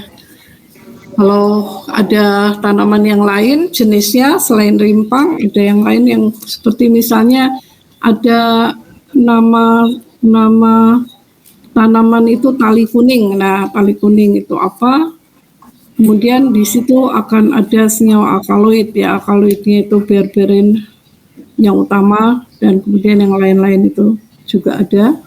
Kemudian juga kalau mau melihat bahan-bahan yang lain itu kita bisa lihat banyak sekali, misalnya kopi atau apakah itu biji rambutan sebagai anti diabetes ya, atau yang lain-lain lagi kita baca-baca. Nah, bisa saja. Tapi intinya yang Pak Arif sedang coba untuk kumpulkan itu adalah senyawa-senyawa yang mempunyai aktivitas sebagai anti diabetes. Jadi yang selama ini sebagai obat tradisional dipakai oleh masyarakat untuk anti diabetes, saya kira sangat bagus untuk bisa kita lakukan penelitian lebih jauh untuk mengetahui sebetulnya senyawa mana dari tiap-tiap jenis tumbuhan itu yang berpotensi sebagai anti diabetes ya. Dan kalau kita pelajari tentang anti diabetes, mungkin kita harus belajar dulu tentang diabetes sendiri, diabetes itu, kemudian yang berikutnya obat-obatan sebagai anti diabetes itu mempunyai suatu ciri strukturnya seperti apa. Nah, itu juga merupakan satu tantangan tersendiri untuk kita mempelajari lebih jauh lagi. Tidak usah takut atau tidak usah khawatir tentang organik. Memang banyak yang agak takut-takut di memilih bidang organik. Tapi saya pikir untuk kali ini cobalah untuk tidak takut, kita rasa penasaran, rasa ingin tahu itu kita tumbuhkan dan kemudian kita coba di laboratorium seperti apa hasilnya, begitu ya. Terima kasih. Saya kembalikan Pak Arif. Ya Bu, ya. Oke, terima kasih. Bagaimana kalau tidak ada pertanyaan tentang topik, Bu, tadi pesan Pak Putu ini ya. Jadi memang nanti akan ada sosialisasi terkait tugas akhir. Jadi untuk 2019 memang akhirnya tugas akhir 1 itu dirubah menjadi mata kuliah ini metodologi penelitian, dan juga nanti ada seminar proposal. Dan seminar proposal di kimia ya, itu bukan seminar proposal yang akhirnya kita menyusun doang ya. Jadi harus ada progres penelitian, karena mungkin adik-adik tahu TA ITERA itu adalah TA 100 hari ya. TA 100 hari dan itu dicek, makanya untuk mengantisipasi nggak waktu yang akhirnya nggak 100 hari itu kan cepet ya. Jadi akhirnya kalian semester 7 itu harus startnya harus semester 7 penelitian ya. Jadi itu istilahnya penelitian pendahuluan apa ya? Ya, penelitian pendahuluan. Nah, kemudian nanti memang skenarionya itu sebelum itu akan ada form peminatan. Nah, nanti saya lagi belum buat ya. Nanti saya kumpulkan dulu topik-topik dari tadi dosen-dosen yang presentasi, karena ada topik yang baru juga kalau saya lihat. Nah, nanti gambarannya seperti ini ya, adik-adik. Gambarannya adalah nanti kalian mengisi di sini topik tugas akhir yang diminati. Jadi misalnya bidang ya, bidangnya apa gitu, diisi aja. Di sini ada pilihan 1, nanti akan saya buat 5 pilihan ya, disesuaikan dengan 5 topik. Jadi pilihan 1 apa, silahkan dipilih. Terus kemudian ini topik riset dari pilihan 1 itu ya. Jadi harus matching ya. Pilihan satunya misalnya analitik ya, topik risetnya yang berhubungan dengan analitik ya. Walaupun mungkin untuk dosen analitik ada Bu Leti dan Pak Alan ya, mungkin kan akhirnya beda topik ya. Terus kemudian pokoknya gambarnya seperti itu. Nanti akan ada 5 topik. Terus kemudian ini pilihan topik lain tapi masih bidang yang dipilih di pilihan 1 ya. Jadi kami juga menerima ide dari adik-adik mahasiswa ya. Tapi sekali lagi ide dari mahasiswa itu belum tentu bisa difasilitasi ya. Ya menyesuaikan ya kalau dosennya nggak ada yang bisa memfasilitasi malah tambah susah nanti menyelesaikan penelitiannya ya. Jadi seperti itu gambarannya. Hari ini akan saya share, nanti silahkan diisi. Kemudian untuk fiksasi masalah misalnya akhirnya saya di analitik gitu, saya di biokim, yaitu nanti ada proses ya. Jadi kami harus berdiskusi nanti sama dosen luar biasa juga. Intinya adalah sebenarnya apa ya? Kalau memang tahun lalu, nggak tahu yang sekarang saya nggak tahu. Yang jelas kalau tahun lalu memang akhirnya analitik dan biokimia itu banyak peminat ya. Dan akhirnya banyak akhirnya kan mahasiswa yang nggak sesuai dengan pilihannya ya. Dan kalau menurut saya biasa ya, nggak usah terus akhirnya kalian galau gitu, nggak usah lah ya. Masa galau ya. Pokoknya intinya adalah bukannya kami itu nggak bisa, nggak mau gitu ya. Karena kapasitas dosen itu kan kasihan kalau Bu Leti akhirnya harus membimbing 50 mahasiswa. Jadi gambarnya seperti itu. Intinya adalah untuk hasilnya nanti masih akan dirapatkan, dan apapun hasilnya mahasiswa harus menerima ya. Mahasiswa harus menerima. Yang penting diisi dulu aja. Ya mudah-mudahan akhirnya pilihan kalian itu sesuai dengan hasil akhirnya, hasil akhir peminatan ya. Itu aja dari saya, Pak Putu. Kalau ada tambahan dari Bapak Ibu dosen lain. Terima kasih Pak Arif. Mungkin bisa diceritakan Pak Arif dari dosen Tubel, apakah ada yang mengajukan topik TA selain Pak Alan? Hanya Pak Alan tadi. Saya sudah buatkan form buat dosen Tubel yang isi hanya Pak Alan ya. Jadi memang ya karena Tubel tugas belajar mungkin ya intinya kita maklumi lah ya. Yang jelas untuk untuk istilahnya apa ya, dosen yang akan bisa menjadi pembimbing masih belum yang jelas yang mengisi hanya Pak Alan gitu aja. Intinya nanti akan saya saya buatkan form, nanti silahkan diisi dulu ya. Minimal kalian udah ngisi bidangnya. Nanti kalau dosennya kan bisa yang lain istilahnya ya. Bidangnya aja. Boleh Pak Putu saya sampaikan sesuatu. Ya, silakan Bu Cip. Ya, terkait dengan tugas akhir, sebenarnya tugas akhir ini tidak membuat kalian menjadi spesialis di bidang tertentu, tidak ya.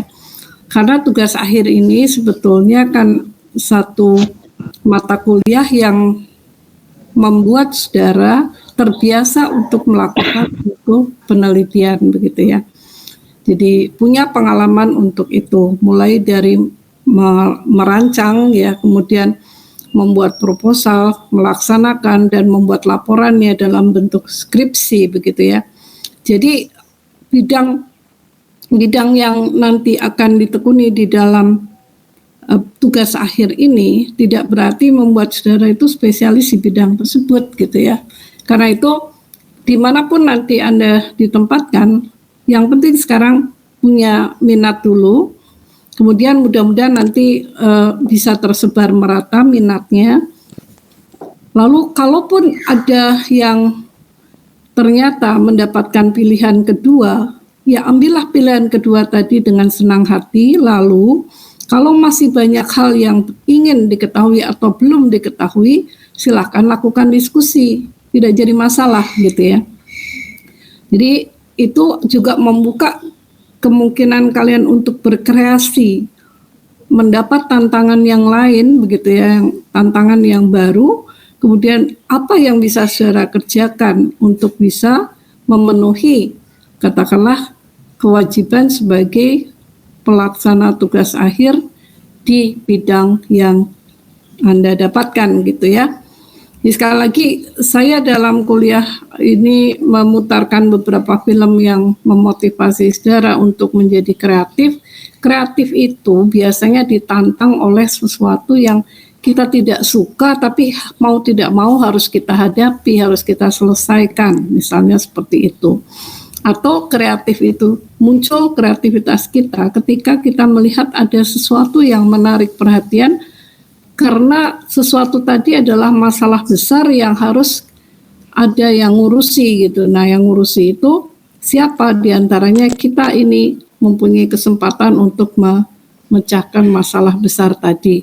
Apakah kita memecahkan semuanya? Tentu saja tidak, tapi bagian dari solusi tentang permasalahan, solusi pada permasalahan yang kita hadapi gitu ya. Nah, mentalitas kita harus ke sana. Jadi mindset kita itu ya kita akan menjadi bagian dari solusi terhadap permasalahan yang ada di sekitar kita gitu ya. Nah, untuk menjadi kreatif sekali lagi harus banyak baca, kemudian banyak berkonversasi atau berbincang dengan orang lain. Orang lain itu orang yang sebidang tidak sebidang tidak jadi masalah. Makin banyak kenalanmu, makin banyak perbincangan dengan bidang-bidang yang lain, makin banyak diskusi itu, maka kemungkinan secara untuk menjadi lebih kreatif itu akan makin besar karena makin terlihat peluang-peluang apa yang ada yang bisa saudara perankan. Nah, itu ya tantangannya. Jadi sekali lagi tugas akhir ini sekarang ini minatnya kemana, kita coba sengaja dalam semester ini supaya ada waktu untuk berpikir ya, untuk melihat lagi, dan nanti pada waktu jeda antar semester saudara bisa menggunakan waktu untuk lebih banyak membaca, memfokuskan pada bidang yang akan ditekuni, khususnya nanti pada topik-topik yang sudah mulai terlihat akan saudara selesaikan masalahnya gitu ya. Jadi itu sesuatu yang sangat berarti bahwa hari ini sudah ada suatu gambaran, nanti bisa mengisi form dengan baik, kemudian nanti dilanjutkan oleh Pak Arief dan tim untuk membagi mahasiswanya itu menjadi kelompok-kelompok mana saja, atau barangkali pada satu masa itu bisa bertukar dengan temannya, siapa tahu, karena ternyata ada sesuatu yang menarik yang ingin dikerjakan tapi itu ada di bidang lain, sementara temannya ingin melakukan hal yang lain, bisa saja itu Pak Arief, mungkin itu kita buka kemungkinan tadi ya untuk bertukar topik gitu ya, bertukar pembimbing juga, sehingga dengan demikian kita bisa salurkan juga minat itu dan mungkin juga akan mendapatkan hasil yang lebih baik karena mungkin juga sudah ada kajian-kajian yang dilakukan yang kemudian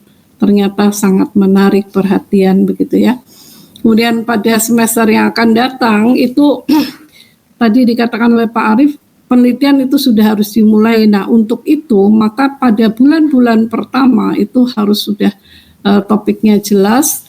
Kemudian yang berikutnya bacaan-bacaannya sudah terkumpul dan juga sudah mulai dibaca, sehingga akhirnya kita bisa tahu langkah-langkah kerja yang akan dilakukan apa saja dan mulailah bekerja. Jadi mulai izin untuk masuk lab sudah bisa dimulai di semester ke-7 ya Pak Arief. Ini kan masalah masuk lab kan perlu izin. Nah, izin tadi juga perlu mungkin kajian tentang keselamatan kerja di lab ya, dan mengenali bahan-bahan apa yang akan dipakai, bagaimana sifat bahan-bahan tersebut sehingga saudara tidak mengalami kesulitan ketika masuk di lab, tidak mengalami kejadian-kejadian yang tidak diinginkan karena bisa jadi karena tidak paham dengan zat yang akan digunakan itu mempunyai sifat seperti apa gitu ya. Ada istilahnya itu harus mengetahui tentang masing-masing zat. Saya lupa namanya, tiba-tiba saya lupa. Itu ada form yang bisa kita lihat Jadi misalnya kita menggunakan, katakanlah ada bahan misalnya metil litium gitu ya. Metil litium itu sifatnya seperti apa? Itu harus dikenali betul. Nah itu cari tentang metil litium, sifat fisiknya dan sifat kimiawinya, sehingga kita tidak menyimpan metil litium di udara terbuka atau juga tidak menyimpannya pada suhu kamar, tapi menyimpannya pada suhu yang rendah gitu ya, di lemari pendingin misalnya. Dan macam-macam yang lain itu punya sifat masing-masing. Fosforus misalnya, kalau pakai fosfor itu bagaimana cara menyimpannya, nah itu juga ada satu hal yang harus diperhatikan dengan baik. Baru MSDS ya istilahnya, MSDS, datasheet, DS-nya itu datasheet. Jadi ini MSDS itu harus saudara pelajari baik-baik gitu. Nah begitu itu sudah dipelajari, saudara sudah tahu, maka saudara bisa menggunakan lab untuk melakukan eksperimen. Hal-hal yang lain yang dilakukan di luar laboratorium sekali lagi adalah hal-hal yang tidak memerlukan perlakuan khusus. Tolong diperhatikan baik-baik ya, untuk tidak melakukan praktikum itu di luar laboratorium, karena yang dikhawatirkan kendalinya itu ya, kendalinya.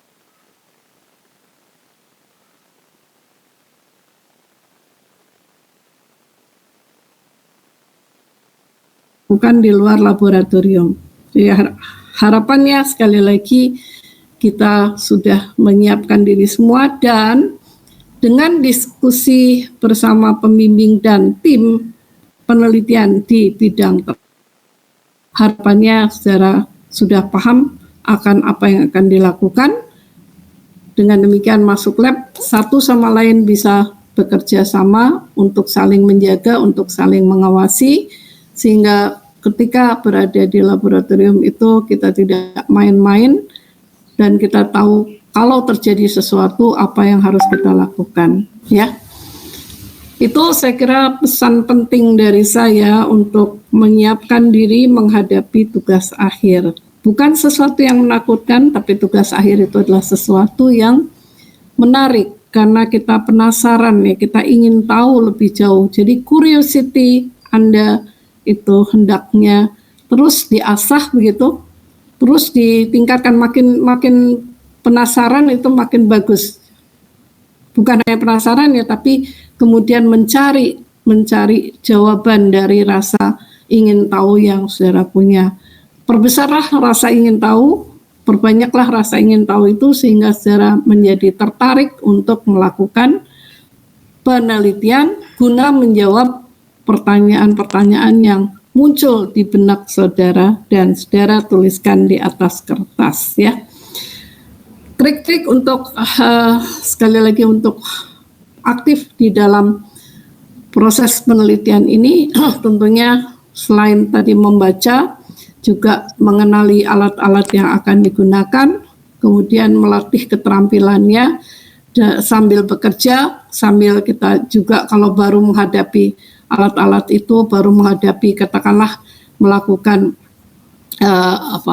ekstraksi, melakukan reaksi, nah itu perhatikan baik-baik, semuanya dikerjakan dengan sungguh-sungguh, insya Allah semuanya akan berhasil dengan baik. Kalaupun ada kegagalan di dalam pelaksanaan, tidak mendapatkan hasil yang sesuai, sekali lagi kegagalan itu sendiri adalah suatu hasil. Jadi kita harus lihat mengapa gagal, dan gagalnya itu kalau sesuai dengan prosedur lalu dapatnya hasil yang lain, maka kita bisa bahas hasil yang lain itu mengapa bisa terjadi. Nah ini berarti ada jalur reaksi lain yang terjadi di luar perkiraan kita. Nah itu juga suatu hasil tersendiri ya. Jadi itu jangan buru-buru dibuang, jangan pernah membuang hasil reaksi sebelum kita ketahui dengan pasti apa yang kita dapatkan, dan kemudian setelah diketahui apakah itu bisa kita abaikan ataukah harus tetap kita pertahankan untuk kita lakukan penyimpanan dan kemudian pemeriksaan lebih jauh, gitu ya. Itu dari saya pesan untuk semuanya, jangan khawatir menghadapi penelitian ini, jangan pernah khawatir menghadapi literatur berbahasa Inggris, karena bahasa Inggris sekarang itu bukan hal yang sukar lagi untuk kita pahami, ya. Bagaimana triknya? Silahkan saudara tahu, anak-anak muda sekarang tahu memanfaatkan IT, ya, tahu memanfaatkan sumber-sumber dari platform digital yang ada. Terima kasih, saya kembalikan kepada Pak Putu.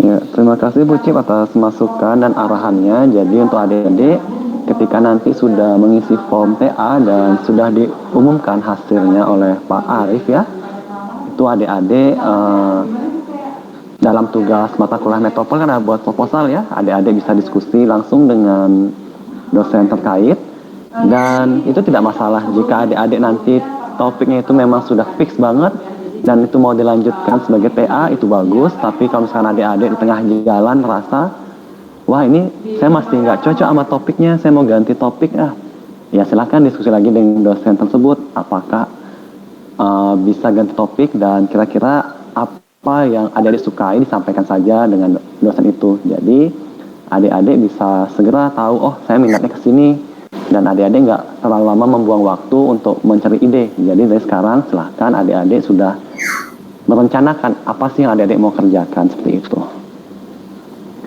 Nah ini masih ada waktu sekitar 4 menit, mungkin ada pertanyaan dari adik-adik mahasiswa terkait dengan paparan topik TA ataupun masukan dari Bu Ciptati tadi, silahkan ya.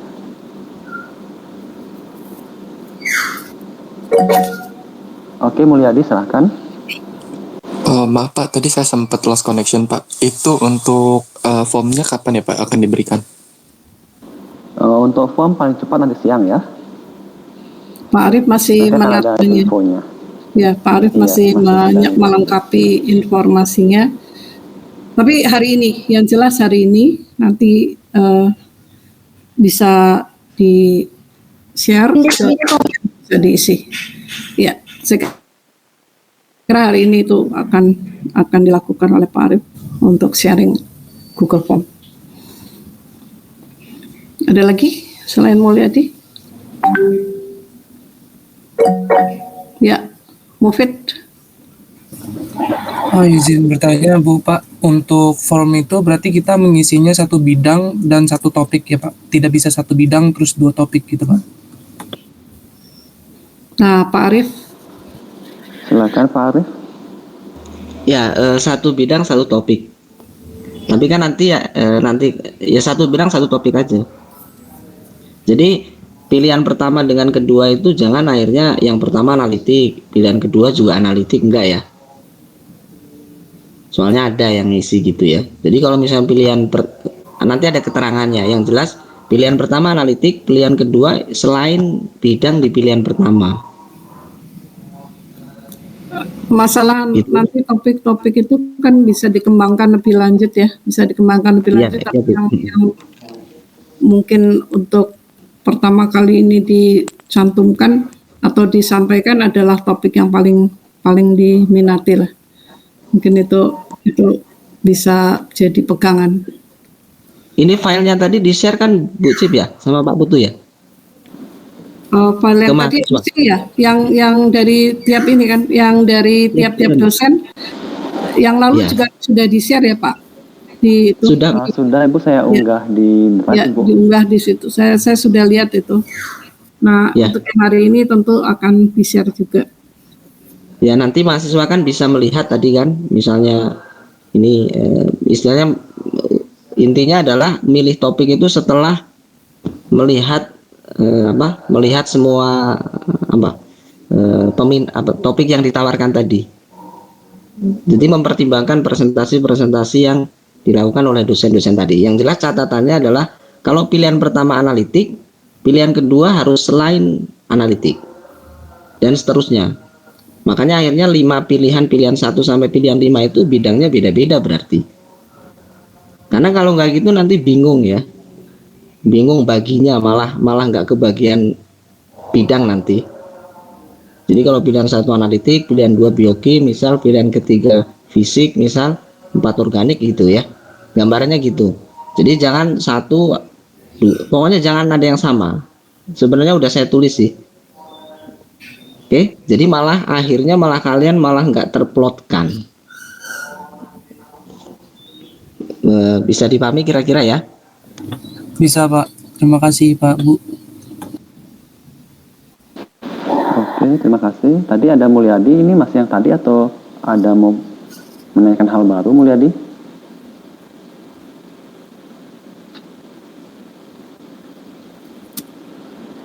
Oke, sepertinya lupa menurunkan tangannya ya. Untuk tambahan, Atau ada yang lain? Silakan Pak. Tambahan Pak Putu, untuk waktunya kapan Pak Putu ya? Mungkin kalau yang ditargetkan metodologi penelitian buat proposalnya kapan ya? Mereka presentasinya di 3 minggu terakhir sih Pak. Jadi kalau bisa ya mungkin sampai dengan minggu deadline mereka mengisi Pak, seperti itu. Iya, nanti saya tulis deadline-nya ya. Saya tulis deadline-nya karena kan memang kalian pasti harus melihat tadi kan, menyimak presentasi tadi ya. Oke, terima kasih Pak Arif. Dari adik-adik, apakah masih ada pertanyaan? Silakan ya. Masih ada 1 kesempatan pertanyaan.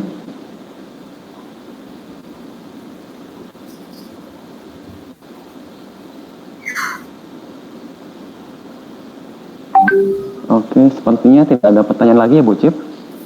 Oke. Oke, kita akhiri saja Bu Cip kalau begitu.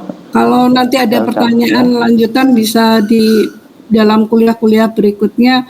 Saya berharap aktif ya para mahasiswa, ada pertanyaan atau ada sesuatu yang ingin didiskusikan supaya sama-sama bisa kita dengar apa yang dipikirkan oleh teman tadi. Mungkin buat yang lain tidak terpikirkan gitu, karena itu sampaikanlah di dalam kuliah sehingga kita bisa bahas bersama. Oh, kenapa orang itu atau teman saya itu kok terpikir ya, kok saya tidak gitu. Nah, itu mungkin juga yang lain punya ide yang berbeda begitu ya. Jadi sekali lagi, apapun pertanyaan itu, kalau nanti ada kuliah di hari Senin atau Jumat itu, tolonglah itu disampaikan dan kemudian kita bahas bersama-sama begitu ya, menyangkut apa yang berkaitan dengan bagaimana penelitian dilakukan, bagaimana membaca literatur, kesulitan apa yang dialami ketika membaca itu, lalu kita share kesulitan itu di mana, sama-sama kita lihat ya, karena kita sedang menyiapkan penelitian. Ini mata kuliah ini menyiapkan siapa? Menyiapkan para mahasiswanya untuk masuk ke lab penelitian. Jadi untuk masuk ke dunia penelitian begitu ya. Jadi sekali lagi, semasa semester ini berjalan, kuliah ini berjalan, maka itulah kesempatan bagi kalian menyiapkan diri secara fisik, secara mental untuk menjadi mahasiswa yang siap meneliti, begitu ya.